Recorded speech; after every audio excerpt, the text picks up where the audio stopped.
Friends, welcome to my channel. AP వాతావరణ శాఖ నుంచి వెదర్ రిపోర్ట్ అయితే వచ్చింది.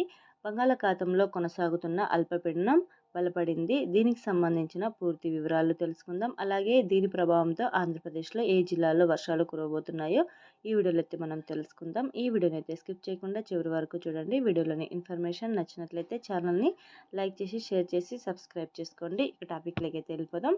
బంగాళాఖాతంలో కొనసాగుతున్న అల్పపీడనం నిన్న తీవ్ర అల్పపీడనంగా బలపడింది. ఇది ప్రస్తుతం శ్రీలంక, తమిళనాడు తీరాల వైపు ప్రయాణిస్తోందని వాతావరణ శాఖ తెలిపింది. అనంతరం వాయుగుండంగా బలపడుతుందని, దీని ప్రభావంతో ఈరోజు, రేపు శ్రీ పొట్టి శ్రీరాములు, నెల్లూరు, తిరుపతి, అన్నమయ్య, చిత్తూరు, శ్రీ సత్యసాయి జిల్లాల్లో భారీ వర్షాలకు అవకాశం ఉందని విశాఖలోని తుఫాను హెచ్చరికల కేంద్రం వెల్లడించింది. మిగిలిన ప్రాంతాల్లో అనగా బాపట్ల, పల్నాడు, ప్రకాశం, కర్నూలు, నంద్యాల జిల్లాల్లో కొన్ని చోట్ల తేలికపాటి వర్షాలు పడే అవకాశం ఉంది. పిడుగులు కూడా పడొచ్చని అంచనా వేస్తోంది. వచ్చే వారం అండమాన్ సమీపంలోని అల్పపీడనం ఏర్పడేందుకు పరిస్థితులు అనుకూలంగా ఉన్నాయి.